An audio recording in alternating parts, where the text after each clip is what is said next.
Hello my dear friends. हम बात करेंगे मैक्सवेल के इक्वेशन इन फ्री स्पेस। तो भाई हमने पहले भी कुछ पढ़ा था। हमने पहले क्या पढ़ा था? मैक्सवेल के चार इंपॉर्टेंट, बेहद आसान है। कैसा है? तो बस यही याद रखना भाई, मैक्सवेल के जो चार इक्वेशन थे वो बेहद आसान थे, बेहद आसान। तो भाई ये रहा हमारा एक आज का डायलॉग। ये सब मस्ती मजाक पढ़ाई है, आपको खुद लड़नी अपनी लड़ाई है। तो हम बात करते हैं मैक्सवेल के चार इक्वेशन, जो कैसा था? बेहद आसान था। हमने पहले लिख लिया। अब तो ये है आम जिंदगी। कैसे ज़िंदगी है? बेहद, BEHD। एक बस ये देखिएगा, स्पेलिंग देखिए, BEHD। सबसे नीचे क्या है? 1 है, ऊपर 2 3 4, ये नंबरिंग है। तो पहला क्वेश्चन ये है, दूसरा इक्वेशन, तीसरा इक्वेशन, चौथा इक्वेशन। बस BEHD लिखना, फिर ये डेल्टा लगाना, सब में डेल्टा लगा के ऊपर नीचे डॉट, बीच में क्रॉस। अब कहानी है कि मैक्सवेल बहुत पहले बहुत उदास था, मतलब उसकी कोई फ्रेंड नहीं थी लड़कियों में। ऐसे मान सकते हैं, लड़कियों वाला एग्जाम्पल लेंगे आज। तो उसके पास कोई फ्रेंड नहीं थी, तो वो लड़कियों के मामले में गरीब था, बिल्कुल गरीब था। फिर उसको थोड़ा दोस्ती हुई बबीता से।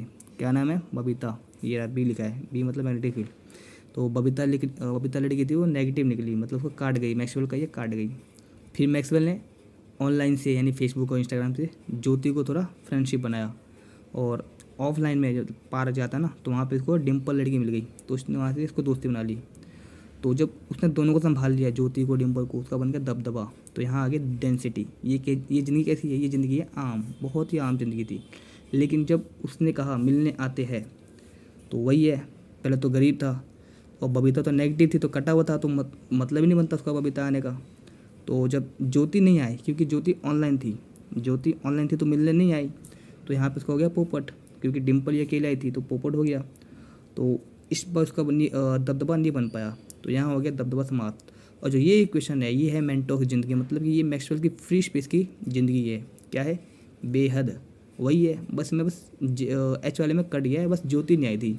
और इधर तो उसने दबदबा बना लिया था, और क्योंकि इधर ज्योति नहीं आई थी तो उसका दबदबा यहाँ पे समाप्त हो गया था। फिर वही लिखा है, मुलाकात करने के लिए ज्योति नहीं आई। लेकिन असली वजह क्या है? नॉलेज देखे तो असली वजह क्या है? क्योंकि यहाँ पे होता है जे प्लस डेल डी होता है, और जे होता है सिग्मा और ई। और सिग्मा क्या है? कंडक्टिंग करंट है। किस में? फ्री स्पेस में। तो भाई फ्री स्पेस के अंदर कंडक्टिंग करंट कितना होता है? 0। तो इसलिए ज्योति नहीं आई, तो इसलिए यहाँ पे जे इक्वल टू 0 हो गया। अब हमको ये पता होना चाहिए कि D equal to E epsilon naught और ई होता है। D equal to epsilon naught E equal to 0 होता है। क्योंकि ये 0 है तो मतलब ई भी हमारा 0 होगा। इस वजह से जब डेल डी 0 होगा तो डाइवर्जेंस डी 0 होगा तो डाइवर्जेंस ई भी 0 होगा। हमको ये पता होना चाहिए, और हमने यहाँ के लिए जानकारी ली है, बाकी बाद में करते हैं। और हमारा ट्रिक क्या है? ट्रिक हमारा है कि सबसे पहले एक के साथ 3 फ्री। तो सबसे पहले क्या करेंगे? अपना अंगूठा छुपा लेंगे। ठीक है, अब क्या बोल रहा है? एक के साथ 3 फ्री, तो पहले 3 उंगली खोलेंगे। फिर क्या बोलता है? कर्ल द फिंगर, मतलब कर्ल करो। ठीक है, ये दूसरा स्टेप होगा। तीसरा क्या आता है? पहचानो मतलब आइडेंटिटी लगाओ इस पर। अब चौथा क्या है? पहचानने के बाद चौथा क्या है? अरे हमको 4 दिख रही है, तो हमको 4 उंगली दिख गई।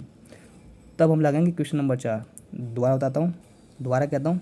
सबसे पहले अंगूठे को छुपा लो, ये ट्रिक है। अब 3 उंगली खोलो, क्योंकि एक के साथ 3 फ्री। फिर बोलता है कर्ल द फिंगर। ठीक है, अब करो आइडेंटिफाई। अभी क्या दिख रही है? हमको तो 4 दिख रही है। तो जब हमने 3 खोला था तो हमने क्वेश्चन नंबर 3 लगाया, कर्ल किया, आइडेंटिटी लगाई, अब हमको क्या दिख गई? Question number 4। तो हम अभी क्वेश्चन नंबर 4 का हेल्प लेंगे। तो हम आगे दोबारा कुछ और लिख लिया। तो हमने क्या कहा था? कर्ल द फिंगर, मतलब एक के साथ 3 फ्री। तो हमने मैक्सवेल के तीसरा क्वेश्चन लिया। क्या था? वही वाला लेंगे जो फ्री स्पेस में बात की थी, जो मेंटो जिंदगी की बात करी थी। क्या इक्वेशन था हमारा? Divergence E equal del B by del T. ठीक है, हमने क्या करा? Take curl. हमने उसको, जैसे हमने उंगली मोड़ी थी, कर्ल किया था उंगलियों को, तो वैसे अब यहाँ पे कर्ल लेंगे इनका, इसका पूरा कर्ल लेंगे। तो उसका कर्ल लिया, कर्ल इसका लिया, फिर कर्ल इस पर लगा दिया, तो ये तो कर्ल यहाँ चला गया और ये डाइवर्जेंस बाहर आ गया। फिर क्या करेंगे? अब हम लगाएंगे आइडेंटिटी। हमको पता होना चाहिए आइडेंटिटी होती क्या है। ये एक फॉर्मूला है, या आइडेंटिटी कह लो। इसका जब भी ये देख लो, इसका ऐसे बनता है, ये फॉर्मूला है। आइडेंटिटी का लो है, फॉर्मूला है, ये डेल स्क्वायर ई है। ठीक है, फिर क्या होता है? हमने यहाँ से देख लिया। अब यहाँ देखो, हमको ये पता चल गया ना, क्योंकि हमको पता है कि क्योंकि यहाँ पे डाइवर्जेंस डी 0 है, तो हमको ये पता है कि डाइवर्जेंस ई 0 होगा। तो कुछ नहीं, बस यहाँ पे जीरो रख दो, यहाँ पे क्या रख दो, जीरो। तो हमने इसको एक साइड ले लिया, ठीक है। तो इसको जीरो रख दिया और इसको ये वाला ऐसी है, और इसकी जगह हमने क्या किया था, ये देखो, इसकी जगह हमने इसकी वैल्यू उठा के रख दी, इसकी जगह। तो हमने यहाँ पे ये रख दिया। अब क्या है, हमें बस पता नहीं चाहिए कि del D equal to zero, तो sorry divergence D equal to zero, तो डाइवर्जेंस ई भी जीरो होगा, किसके लिए, फ्री स्पेस के लिए। और यहाँ पे एक काम और करना है, क्योंकि हमारा पे बी आ रहा है, तो बी को हम खोल के रख देंगे, बी की तो खोल के रख देंगे पूरा, एप्स म्यू नोट और एच, और म्यू नोट पता ही क्या होता है सबको, ठीक है। और फिर हमने वही लिख दिया जीरो माइनस डेल स्क्वायर ई, और ये क्या है, म्यू माइनस का, क्योंकि यहाँ पे लिखा है नेगेटिव, म्यू नोट बाहर आ गया, कांस्टेंट है, और डेल बाय डेल टी और डेल बाय एच, ये आ गया मैक्स। अब हम देखेंगे, क्योंकि हमारे मैक्सवेल नंबर 4 बन रही थी, हमारे जब हमने उंगलियों को फोल्ड किया था तो हमारी इक्वेशन नंबर 4 बन रही थी। तो अब हम लगाएंगे मैक्सवेल की इक्वेशन नंबर 4, जो कि ये है del divergence H equal to del D by del T.